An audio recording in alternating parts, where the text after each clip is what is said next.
el ayuno intermitente es un tema que, bueno, que lleva más o menos, calculo, 2 o 3 años como muy de moda, pero en realidad, si nos ponemos a pensar, es algo que va inherente en nuestra genética, ¿no? Si nos ponemos a pensar un poco en, en cómo se ha desarrollado la especie, en lo que comían nuestros antepasados, ¿no? Cuando estaban en la época de las cavernas, yo siempre pongo de ejemplo Atapuerca, ¿no? Que es un yacimiento muy conocido en España. Cómo se alimentaban en esa época era que había días en los que podían comer y otros días en los que se pasaban muchas horas sin comer, ayunando muchos días para buscar la comida, y un día que cazaban, por ejemplo, ese día podían comer. Lo que sabemos ahora mismo de ese genotipo y de ese fenotipo es que seguimos compartiendo el 99,9% de la genética de nuestros antepasados. Es decir, hemos modificado nuestra genética en un 0,03%. Por lo tanto, nuestro sistema sigue pensando que vivimos como entonces, es decir, sigue pensando que vivimos en una caverna, que tenemos que salir haciendo ejercicio físico, actividad física, a obtener esa comida, ¿no? No piensa que vamos a estar sentados muchas horas y que podemos acceder a la comida de la forma que accedemos hoy en día, ¿no? Por lo tanto, aunque es un tema que está ahora mismo muy de moda, es algo que va inherente en nuestra genética y que lo compartimos desde siempre con nuestros antepasados, ¿vale? Hay muchos mitos en cuanto al ayuno intermitente. Nosotros en consulta lo aplicamos bastante cuando vemos tanto gente sana como gente con patologías, y en algunos casos, ¿no?, que veremos en personas que no solamente practican ejercicio, sino que ya tienen que tener un rendimiento, y ya veremos cómo y cuándo, ¿no? Pero sí que es verdad que cuando tú escuchas hablar, ¿no?, a las personas sobre el ayuno, les parece algo raro, piensan que, pues yo que sé, que te vas a marear, que vas a perder energía, que puedes entrar en un estado de catabolismo, ¿no?, de destrucción muscular, que preocupa mucho, y todos esos son mitos, ¿no?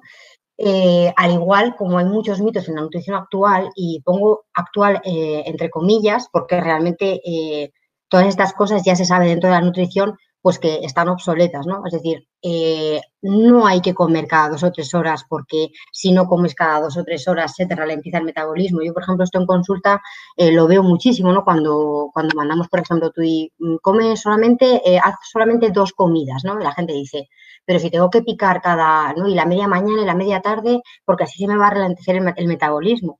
Y es una cosa que no es verdad.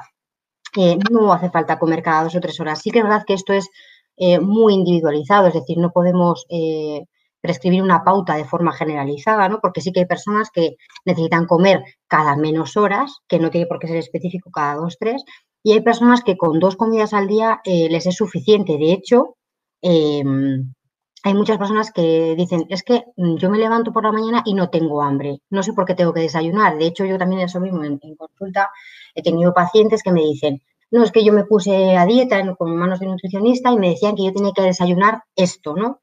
Y no quería desayunar, no me apetecía desayunar. Lo desayunaba porque me decían que era bueno, ¿no? Bueno, pues realmente el desayuno no tiene por qué ser la comida más importante del día, ¿de acuerdo? Importa en general el cómputo total del día, los macros, los micronutrientes, las vitaminas, los minerales, la hidratación que tú hayas tenido en el día, a que tú hagas un desayuno, ¿no? Es decir, hay personas que les apetece desayunar y otras personas que no les apetece desayunar, hay que respetar eso, y el desayuno no es la comida más importante del día, ¿de acuerdo?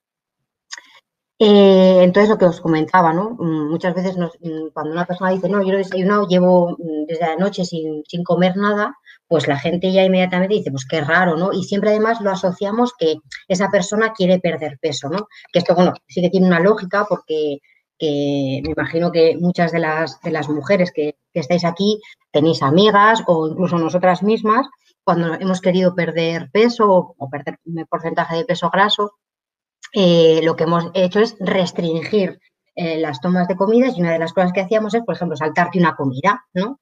Y eso ya lo asociamos siempre a la pérdida de peso. y nos parece como algo raro. Además, el otro día comentándolo también, pues decía, no, pero esto es malo porque el cuerpo se acostumbra. Y es que eso mismo, tenemos que pensar, yo siempre pongo ese ejemplo, tenemos que pensar que eh, el organismo es una máquina de adaptación y estamos adaptados, pero a los momentos que vivíamos antes, ¿no? Cuando vivíamos en cuevas. El cuerpo le cuesta mucho adaptarse a la situación actual que tenemos hoy. Por eso hay tantísimas patologías. Patologías que vienen de la falta de movimiento y patologías que vienen del exceso de comida. Entonces, el cuerpo está más acostumbrado porque es nuestra genética, a lo que hacíamos antes a que a lo que hacemos ahora, ¿no? No habría tantísima patología si volviéramos un poquito a lo que hacían nuestros ancestros, nuestros antepasados, ¿vale? Entonces, eh, rompamos un poquito ese mito de que el ayuno es algo negativo o que el ayuno es la panacea y que con eso voy a perder muchísimo peso, porque tampoco es así, ¿no? Lo que sí que es verdad es que en los últimos años ha habido bastantes estudios en los que nos aportan sobre la salud muchísimos beneficios, ¿no? Lo que el ayuno nos aporta sobre la salud son muchísimos beneficios. Y en esos estudios lo que se ve es que no hay ningún interés comercial, ¿no? Cuando hay muchos estudios que sí que te dicen, no, es que tienes que alimentarte, ¿no? Además, incluso en estudios con personas obesas, con personas con diabetes, en personas patológicas, en niños, ¿no? A partir de 14 años, en que es obligatorio el desayuno, como decíamos antes. Detrás de todos esos estudios hay muchísimos intereses comerciales. Parece mentira si vosotros vais a una planta de un hospital, incluso, bueno, ahora, ¿no? Con la pandemia, con el coronavirus, ¿no? A mí me comentaban muchísimos compañeros, pues que cuando tú vas al hospital, el desayuno que le ponen a una persona que es obesa o que tiene una diabetes son unas galletas María o unas galletas con un zumo de naranja, con un sándwich, bueno, y un vaso de leche, un zumo de naranja, ¿no? Algo que te puede incrementar la insulina en sangre a niveles exponenciales y que no es para nada un desayuno, digamos, lo que se dice, lo que se reconoce como saludable, ¿no? Es un desayuno tradicional, lo que entendemos por tradicional, pero saludable no es. Entonces, todos esos estudios tienen detrás muchos intereses comerciales. Imaginaos por un momento si toda la población dejáramos de comer una vez a la semana, ¿vale? Bueno, toda la población que pueda, ¿no? Pues sí que vamos a hablar de personas, de determinadas personas que no deberían de hacer ayunos, pero si una gran parte de la población dejáramos de comer un día a la semana o restringiéramos una de las comidas al día, pues se ha calculado que eso caería un 10% en la economía mundial, que es muchísimo, ¿no? Eso no les interesa, no interesa a los productores de cereales, ¿no? Azucarados, no les interesa a las marcas de, yo qué sé, de embutidos comerciales, ¿no? Hay muchas marcas a las que no les interesaría el que las personas tomaran como un hábito de vida saludable el ayuno. Pero en cambio sí que se ha visto que esto tendría muchísimos beneficios sobre la salud, ¿vale? Y es que lo primero que tendríamos que tener en cuenta es que es un estado de ayuno. A mí me hace gracia, ¿no? Pues lo mismo, hablando con amigas y tal, pues me dicen, no, sí, yo he venido a entrenar en ayunas, ¿no? Y yo le pregunto, ¿pero ayunas cómo? No, bueno, pues cené anoche, yo qué sé, terminé de cenar, ¿no? Aquí en España solimos cenar muy tarde, terminé de cenar a las 10:30, por ejemplo, y son las 8 y vengo a entrenar. Bueno, pues no estás en un estado de ayunas, ¿vale? Un estado de ayuno requiere que lleves 12 horas sin comer, que la última comida haya sido baja en hidratos de carbono, es decir, o que hayas incluido un carbohidrato de baja carga glucémica, ¿no? Que tenga una cantidad de proteína, una cantidad de grasa y verduras, por ejemplo, el que no tengan mucha carga glucémica, ¿sí? Y además añaden que sería interesante para que realmente fuese un ayuno que esa tarde, la tarde anterior, hayas hecho o un ejercicio de alta intensidad o un ejercicio de larga duración, ¿vale? Entonces, incluimos 3 puntos importantes que no se suelen dar en una persona que dice que va en ayunas, ¿no? Es decir, el que hayas hecho un ejercicio de alta intensidad o de larga duración, que luego hayas hecho una cena baja en carbohidratos o con carbohidratos de baja carga glucémica y que luego hayan pasado 12 horas. Y a partir de esas 12 horas se puede considerar a la persona que está en un estado de ayuno. ¿Sí? Eso es un ayuno. Ahí comenzaríamos en un ayuno. Ahí sí que, si nos ponemos a entrenar, ahí sí que estás en ayuno. ¿vale? A entrenar o lo que sea, ¿vale? Ahí sí que estás en ayunas. Entonces, se ve que la población actualmente está en un estado sobrealimentado. Estamos alimentados constantemente, es decir, que tú hayas terminado de comer hace 3 horas y que tengas que volver a comer, es decir, todavía tenemos azúcar, o sea, glucosa de sobra para que el cerebro funcione, probablemente todavía estemos haciendo la digestión de la comida anterior, no nos falta ningún nutriente y por lo tanto estamos alimentados, es decir, estamos en estado postprandial constantemente y se ve eso, es decir, una de las patologías también más comunes que luego lleva a otras más graves es la resistencia a la insulina. La resistencia a la insulina que prácticamente es una pandemia y es uno de los orígenes, ¿no?, de la obesidad que hay hoy en día, es que constantemente estamos comiendo, entonces hay picos de insulina y luego la insulina no sabe cómo funcionar, porque, bueno, esto es como el típico ejemplo que se pone, ¿no?, que tú entras en una habitación que huele mal,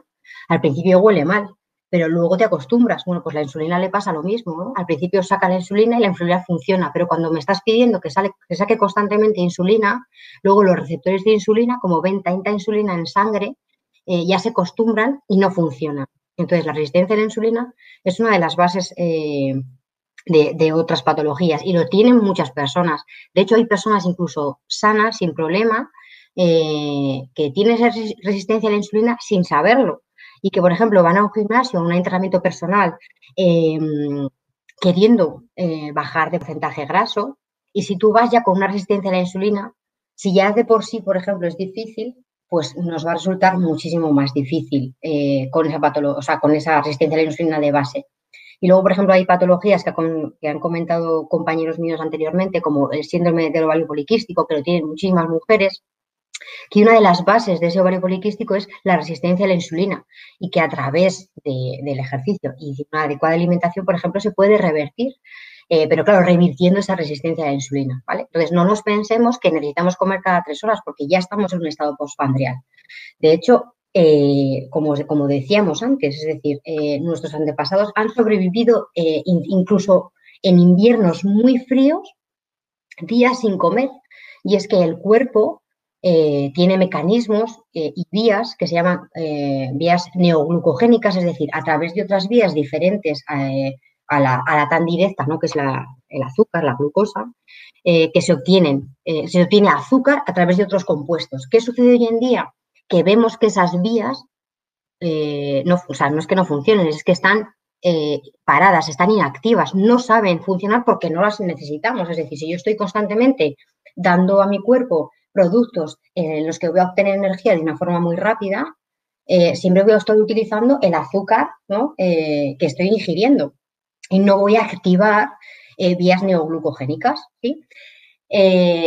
Como os digo, está en nuestra genética inherente vías para la obtención de azúcar, como esta neoglucogénica, y es que además el hígado, cuando él ve que hay una falta de azúcar, lo que pone en funcionamiento es esta vía neoglucogénica y suelta cuerpos cetónicos y el cerebro los utiliza como azúcar. El cerebro y otros órganos, el corazón y los músculos, los utilizan para la obtención de energía, para el movimiento, etcétera, etcétera. Es decir, en ningún caso nos quedaría, ahora vemos, ¿no? En ningún caso no. En casi ningún caso nos quedaríamos sin energía. ¿Qué es lo que pasa? Por ejemplo, cuando a una persona le comenzamos a decir que haga determinados periodos de ayuno, como estas vías no funcionan, al principio sí que dicen, es que yo lo estoy pasando fatal. Claro, porque tiene que adaptarse esa vía y como vamos a ver, tarda un tiempo en adaptarse, ¿vale? Pero vamos, tenemos un mecanismo ancestral que funciona perfectamente y que podemos, o sea, y que funciona, que es mucho más eficiente que el del azúcar, porque el azúcar está limitado, es decir, nosotros tenemos unas reservas de ATP en el músculo, tenemos unas reservas de glucógeno en el músculo, tenemos unas reservas de glucógeno en el hígado que son limitadas, es decir, 150 en el músculo, 400 en el hígado, que se pueden adaptar más o menos en deportistas, pero de grasa es una fuente ilimitada, ¿no?, prácticamente de energía y además que es, bueno, mucho más eficiente y mucho más económica, pero cuando realmente están activadas esas vías, ¿no?, que las podemos activar pues, a través del ayuno, a través de dietas cetogénicas, como imagino que sabéis, ¿vale? Lo que hace falta es eso mismo, que la persona sepa utilizarlas. Y esto también, por ejemplo, entre comillas, económico y muy fácil.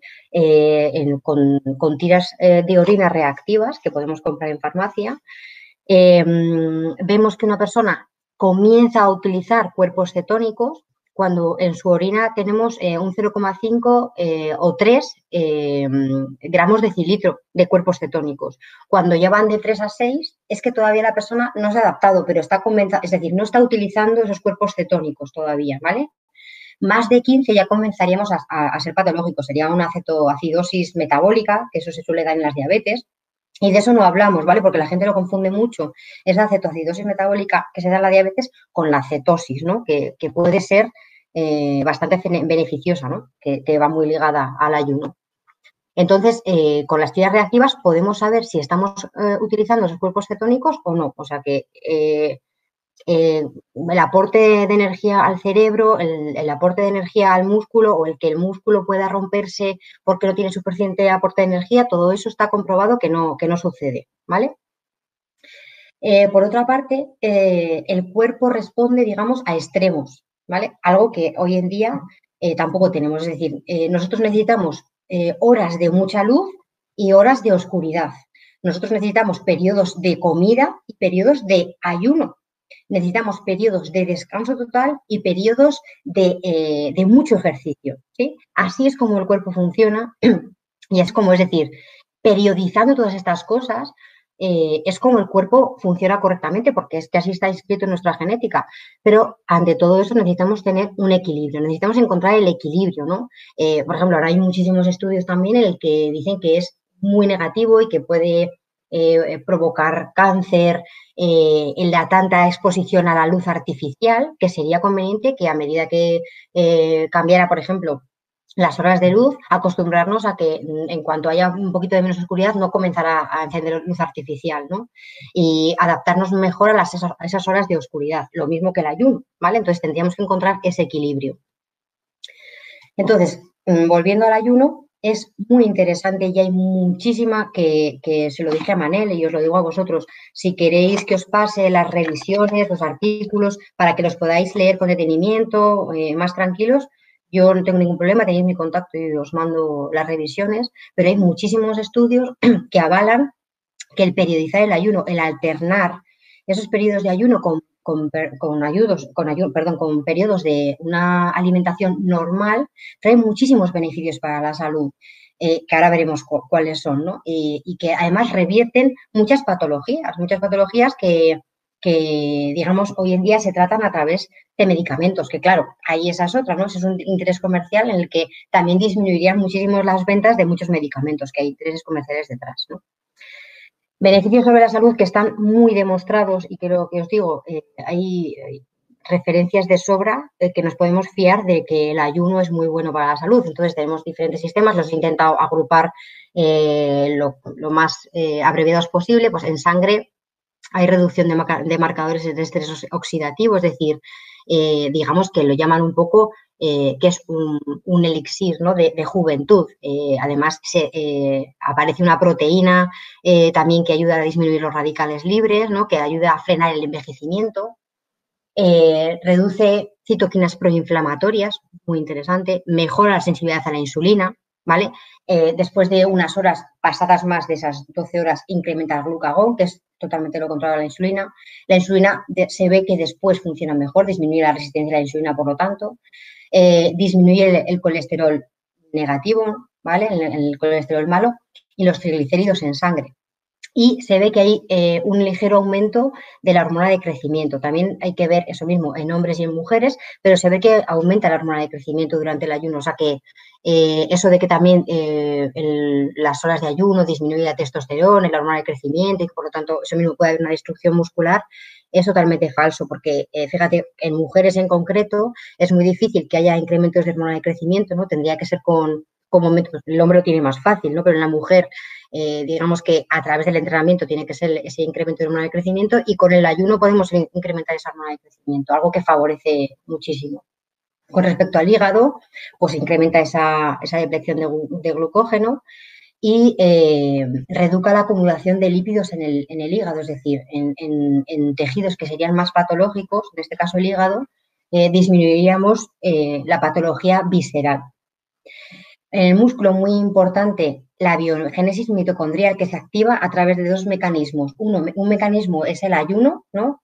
A través de una vía, ¿no? Que me imagino que habéis oído hablar de la MPK, que la MPK se activa a través o de un ayuno o de un ejercicio de muy alta intensidad, ¿no? Y a partir de estos dos mecanismos generamos una biogénesis mitocondrial que no la podemos generar de otra forma. Es decir, tendríamos más mitocondrias en el músculo, algo que, por ejemplo, beneficia en un estado de salud de una persona que no practica ejercicio de rendimiento, y en la persona que practica ejercicio de rendimiento, pues también le vendría fantástico. Y es las únicas dos maneras, ¿vale? Y también utilizaríamos mejor la insulina, tanto una persona que es insulino resistente, sin tener una patología establecida como la diabetes tipo 2, ¿no? Pero sabría utilizar mejor la insulina. Y otros muchos, bueno, pues por contra de lo que se piensa, cuando tú comienzas un ayuno, dices, sí, pues voy a pasar un hambre, pues muchas veces se ve que afecta más a nivel psicológico, que es un factor más psicológico que real, porque lo que te provoca el ayuno es digamos, un equilibrio de las hormonas del hambre-saciedad, y por lo tanto el ayuno te provoca saciedad. No tienes hambre. Cuando preguntas realmente, tú tienes un hambre emocional, tienes un hambre de que realmente quieres comer o tienes hambre de verdad. Y la verdad, y realmente la gente, después de numerosas encuestas, dice que no tiene hambre. Mejora la motilidad del intestino, por lo tanto, por ejemplo, en personas que tienen estreñimiento funciona muy bien, ¿vale? También mejora la disbiosis intestinal. Sabéis que el intestino es el segundo cerebro y que ahora hay lo mismo, muchísimas patologías y también, o sea, muchísimas más enfermedades, como puede ser la personalidad múltiple o trastornos de ansiedad, que se tratan a través de la mejora de la microbiota intestinal. Pues el ayuno mejora esa microbiota intestinal, reduce la tensión arterial, control hormonal, no solamente de esas hormonas del hambre, sino también controla estrógenos, testosterona, los reequilibra, reduce la resistencia a la insulina, ¿vale? Hay una plasticidad neuronal, o sea, por contar lo que se piensa, hay una mejora en esa plasticidad neuronal, mejora el sistema inmune. Y una cosa muy importante es que promueve la autofagia. La autofagia es un mecanismo, lo mismo, que está inscrito en nuestras células y que se está viendo en los últimos 20 años que está muy alterado, y es un mecanismo esencial para la renovación celular. Es decir, las células por sí mismas, cuando ella misma ve que está degenerada o que se está comenzando a degenerar o que está deteriorada o que está en estado patológico, lo que hace es se comienza a autodestruir. Eso es la autofagia, se comienza a autodestruir. Esa autodestrucción se invagina en una célula de doble membrana, no en un lisosoma, o sea, en una célula de doble membrana, pasa a un lisosoma y el lisosoma se le encarga, digamos, el orgánulo que está dentro de la célula encargado de sacar esa célula que está dañada para ser utilizada en otros procesos, ¿vale? Esa célula dañada puede ser utilizada por el cerebro, por el músculo, etcétera, etcétera, ¿vale? Una vez pasado al autofagosoma, del autofagosoma al lisosoma, ¿de acuerdo? Es un proceso, pero se obtiene energía de la autofagia. Y si la autofagia está bien, o sea, se está viendo que, bueno, desde los años 90, se está viendo que si la autofagia falla, aparecen muchísimas enfermedades, miopatías, la enfermedad de Crohn, la enfermedad de Huntington, diabetes tipo 2, es decir, es necesario tener autofagia. La autofagia, aquí lo mismo, hay dos procesos para tener autofagia. Que no haya patología, perdón, que no haya patología, obviamente, tres, ¿no?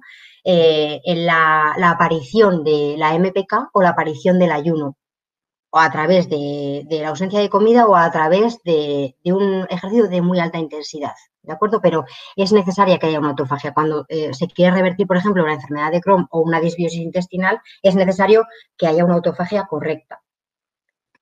Y por ejemplo, es decir, si yendo más allá, en una dieta de pérdida de peso, ¿no? Que sé que a la gente eso le interesa mucho, le importa mucho, o una obesidad, si no tienes una correcta microbiota intestinal, si no funciona correctamente la autofagia de tu organismo, no vas a poder conseguir tus objetivos, ¿no? Y lo mismo en un atleta de alto rendimiento, lo que pasa es que ellos sí que están mucho más controlados.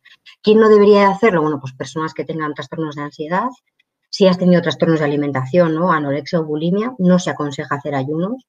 En mujeres embarazadas o en periodo de lactancia, alteraciones en tiroides que no estén controladas, es decir, que tengas un hipotiroidismo subclínico o un hipertiroidismo que no esté controlado una prescripción médica. Y también se sabe que, por ejemplo, en ayuno más restricción calórica prolongado en el tiempo puede hacer que disminuya la liberación pulsátil de la T3, generando o llegando a generar un hipotiroidismo, ¿de acuerdo? Entonces, eso sí que está bastante estudiado, que hay que intentar que sean restricciones calóricas y ayuno alargado en el tiempo. En atletas, por ejemplo, que tienen dietas de altas en calorías, sobre todo porque es decir, si tú tienes un periodo de comida de 8 horas y tienes que ingerir, yo qué sé, imaginaros, 5.000 calorías en 8 horas, pues es muy indigesto. ¿Se ha probado? Sí. Y ha resultado pues en vómitos, en falta de, o sea, en un descanso nefasto, por lo tanto no se recomienda. Si durante el ayuno tú lo vives de una forma negativa, si pasas mucho hambre, si te da cefaleas, si lo sigas intentando y sigas con esos síntomas, pues es mejor que no lo hagas. Y sí que es verdad que se ha visto que en mujeres no es que responda peor, es que, bueno, hay protocolos de ayuno, como veremos ahora, que es mejor que hagan menos horas de ayuno porque dependiendo también en la fase del ciclo menstrual en la que se encuentren, pueden liberar más cortisol, ¿no? Tenéis que tener en cuenta que la mujer está programada para procrear y que hay un momento del ciclo menstrual, que es la fase lútea, en el que supuestamente vamos a ser fecundadas y que ahí tenemos que tener mucha grasa o no soltar la grasa que tenemos porque igual la necesita el feto, ¿de acuerdo? Entonces, si justamente nos ponemos a hacer un ayuno en el momento en el que nuestro cuerpo entiende que vamos a ser fecundadas, vamos a liberar mucho cortisol para intentar que la mujer coma o para intentar gastar la grasa que tenemos para que no se pierda ese feto, ¿de acuerdo? Por lo tanto, las mujeres sí que responden un poquito peor que los hombres y los ayunos tendrían que ser más cortos. También lo digo, esto es depende de, ¿no?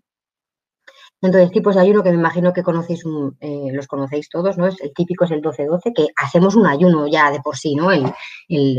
Terminamos de cenar a las 10 y nos levantamos, bueno, pues tenemos ese ayuno a las 8, pues de 10 horas, de 12 horas, de 8 horas, que no se considera ayuno, como hemos visto, ¿vale? Entonces tenemos un 12-12, un 16-8, que es el más estudiado, ¿vale? El que hay más referencia científica. A ver si no me voy del tiempo.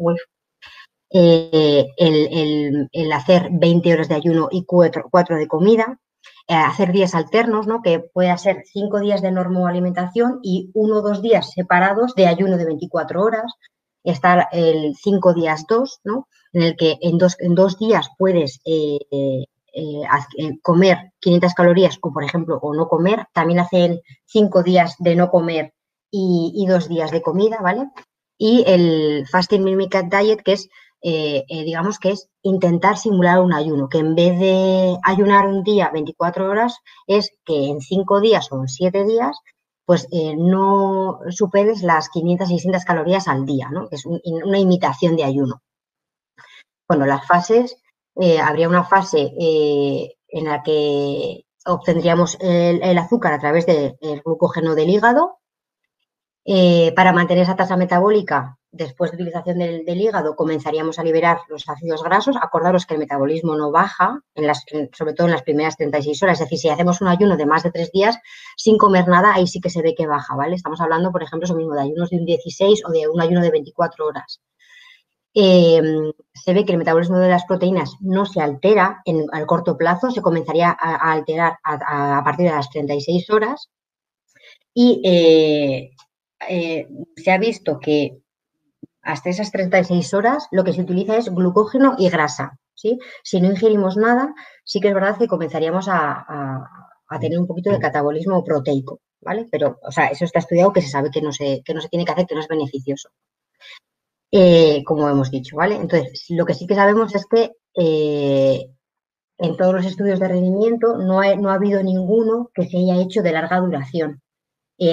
Solamente hay estudios tan a largo plazo con ratones. Y se ha visto que los ratones, a partir de 10 días, se adaptan a esos ayunos, ¿no? Con el periodo de ayuno escogido, por ejemplo, un 16-8, se adaptan y comienzan a utilizar mucho las grasas, incluso mejoran el rendimiento, ¿vale? ¿De qué depende? Del grado de adaptación del deportista, del tipo de ejercicio y el momento del día en el que entrenes, ¿vale? Del tipo de ayuno que hagas, de las calorías totales que comas en el momento que no estés en el ayuno, de los líquidos que ingieras, si estás deshidratado o no, en el momento que vais a entrenar, porque durante el ayuno sí que puedes beber y sí que puedes tomar electrolitos, y del sueño, o sea, del ciclo del descanso, ¿no? Entonces, muchos estudios se han hecho durante el Ramadán y, claro, aquí sí que influyen los líquidos y el sueño, porque durante el día no puedes beber nada y durante la tarde-noche, pues tienes, o sea, a partir de que se pone el sol, tú tienes que comer. Por lo tanto, los atletas se veían afectados por esa deshidratación y por esa falta de descanso. Aún así, en muchos estudios, hay muchos estudios de HIIT, hay muchos estudios en entrenamiento de resistencia, se han observado descensos del rendimiento con respecto al HIIT en sprints, en entrenamientos con sprints, en ciclistas de pista que van a hacer un Wingate, por ejemplo, sí que hay un ligero descenso del rendimiento, es decir, dicen, lo comparan con grupos, en los estudios del Ramadán, por ejemplo, sí que había mayor descenso, por eso mismo, porque no controlaban el sueño y la hidratación, pero en deportistas que realizan el HIIT, que realizan sprints o que realizan entrenamientos de ciclismo de potencia, se ha visto un ligero descenso de ese rendimiento, ¿no? Porque se ha visto que sí que respetaban las horas de descanso y sí que respetaban la ingesta calórica restante en el resto del día, ¿no? Sí que es verdad que, como decía la doctora en su ponencia, pues tienes que ver si luego tienes una doble sesión, tienes que ver si tu sesión a primera hora vienes con un ayuno y ahí, por ejemplo, en un HIIT sí que perderías rendimiento. En cuanto a la resistencia, también se ha visto un ligero descenso en la capacidad de resistir un entrenamiento de larga duración.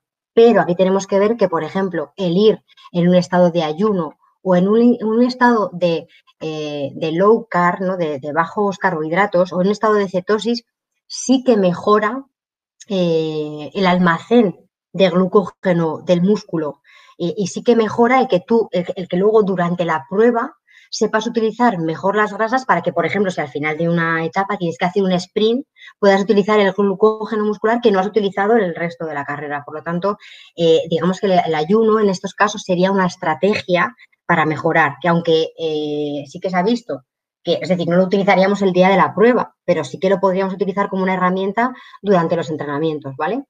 Y en cuanto a la fuerza, pues se ha utilizado sobre todo para esa pérdida de tejido graso y se ha visto que en estudios comparativos prácticamente no se pierde tejido magro si el resto del día haces una adecuada ingesta de proteína, ¿vale? Incluso se han hecho estudios en culturistas y se han hecho estudios con fuerza máxima y se ha visto que no se perdía, siempre y cuando entrenes en un momento que no sea el ayuno, que utilices el ayuno, digamos, en tu objetivo, por ejemplo, de esa pérdida de masa grasa o de esos beneficios que aporta la salud y que luego mantengas esa ingesta el resto del día. Es decir, que entrenes por la tarde y que luego aproveches esas ventanas, ¿no? Metabólicas antes y después para mejorar ese aporte de proteínas y carbohidratos que necesitas. Pero se ha visto que, por ejemplo, no se perdía la capacidad de ejercer fuerza máxima cuando utilizaban los ayunos, ¿de acuerdo?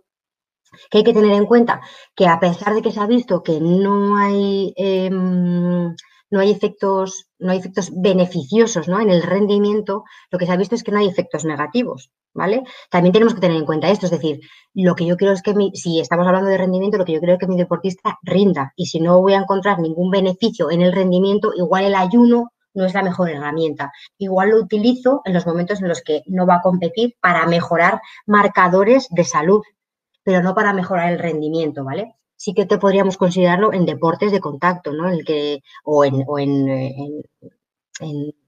culturismo, en fitness, ¿no? En que tú tienes que tener un peso para entrar en una categoría, entonces puedo utilizar el ayuno como una estrategia para pesar lo que tengo que pesar ese día. Pero, por ejemplo, en sprints, en deportes de potencia, se ha visto que no hay efectos negativos, pero tampoco hay efectos beneficiosos, por lo tanto, que no sería adecuado utilizarlo en ese momento. Sí en otros para obtener los beneficios, ¿vale? Que digamos que tiene el ayuno. Un minutito. Entonces, dime.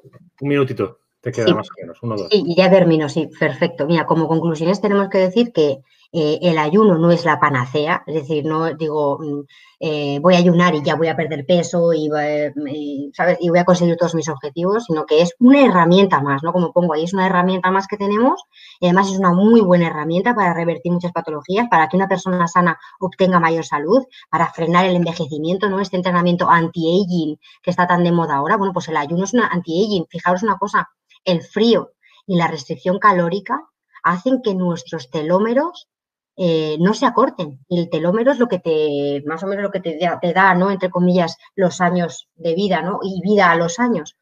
Entonces, el ayuno es una restricción también calórica y hace que se frene el proceso de envejecimiento. Aún así, ¿vale? Después de toda la revisión bibliográfica que llevamos realizada, es que, y pongo esta pirámide, es mejor, es decir, si tú tienes que elegir entre ayunar o entrenar, es mejor que entrenes. Si tú tienes que elegir entre ayunar o descansar bien, es mejor que descanses bien. Y si tienes que elegir entre ayunar o una buena nutrición, es mejor que hagas una buena nutrición, ¿vale? Y cuando tengas el buen descanso, la buena selección de alimentos y un buen entrenamiento, entonces esto es como la suplementación, ¿no? Digamos que el ayuno nos ayudaría digamos, a todavía estar mejor. Y en una persona con patología, pues incluiríamos antes un ejercicio físico antes que el ayuno, incluiríamos un cambio de hábitos nutricionales antes que el ayuno, ¿vale? Entonces el ayuno sería una cosa más. Así que, nada, muchas gracias por su atención y espero haberles ayudado.